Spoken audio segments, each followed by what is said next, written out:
Ndoitwa David Manyuku, ndogara kuMondoro kwaChirichena mubhuku rasabhuku vanonzi Chirichena.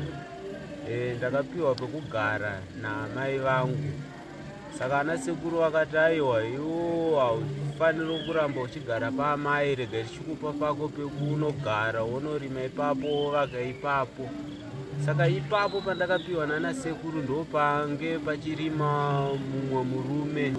Paakanzwa kuti inini ndapiwa munda iwowo, akatanga nekundipisira uswa hwangu hwandakange ndagadzirira kuti ndinorima ndinovakisa ikoko kumunda ikoko. Bva vandipisira. Papera mwedzi zvasvika musi wa30 Novemba unova musi wechipiri watasvika uyu, ndakabva ndapisirwa dzimba dzangu dzitatu. Makapiswa zvinhu zvakawanda chaizvo. Mune mibhedha, masofa, mbatya, hembe dzevana dzekuchikoro, hembe dzese nemotikari yanga iripo yakapiswa, yanga isina kufa, yanga ichitofambawo zvakanaka. Pakapiswa ipapo panga pasina munhu anga aripo. Ndaenda kubasa, adzimai vangu vangaenda kubasa nevana vanga vaenda kuchikoro. Takasarwa nezvatakapfeka ipapo, munhu wese hapasina kana chikafu, zvese zvakatsva zviri ipapo. Nyaya iyi yakaenda kumapurisa. Takaenda kumapurisa kunomhangara kwaNyamweda. Kubva tadzoka akauya akanotorwa akaendwa naye kwaNyamweda, bva azodzoka zvake. But pari zvino zvinhu zvakatongotiomera, tikutoshayiwa kuti todini. Hatina kana chatinacho. Idzi hembe dzandakatopfeka idzi ndakatopiwa nemubatsiri akatondibatsira tifanopfekawo. Ini ndanga ndatosarwawo nehovhorosi netumapushi twandati natwo. Adzimaiwo netumapushi twavanga vatinatwo.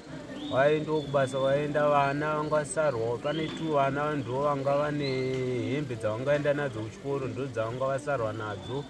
Uyu mwana mucheche uyo dzanga nazo ndo dzanga asarwa nazo izvozvo.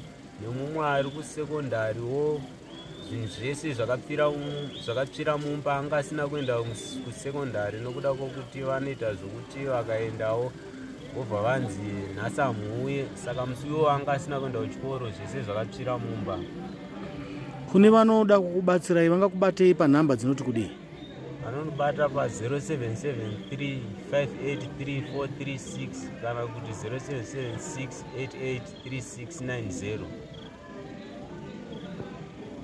Mune utungamiri urimo mudunhu rino raMambo Nyamweda. Nyaya yakasvika here kuna Mambo Nyamweda nemasabhuku edu uye matanha vari kutora ndapi? Hongu nyaya iyi yakasvika munyaya yaNyamweda, Chief Nyamweda. Asi Chief Nyamweda vakataura kuti tichatanga tafonera mapurisa tovazivisa kuti munhu uyu aifanira kuenda musi wa30. Saka Chief Nyamweda vanga vakada kuti vadzinge munhu uyu. Saka vakanotaura nemapurisa. Mapurisa akangoti haimbomirai kuti tione kuti zvinoita sei. Asi pari zvino nyaya yakangomira yakadaro.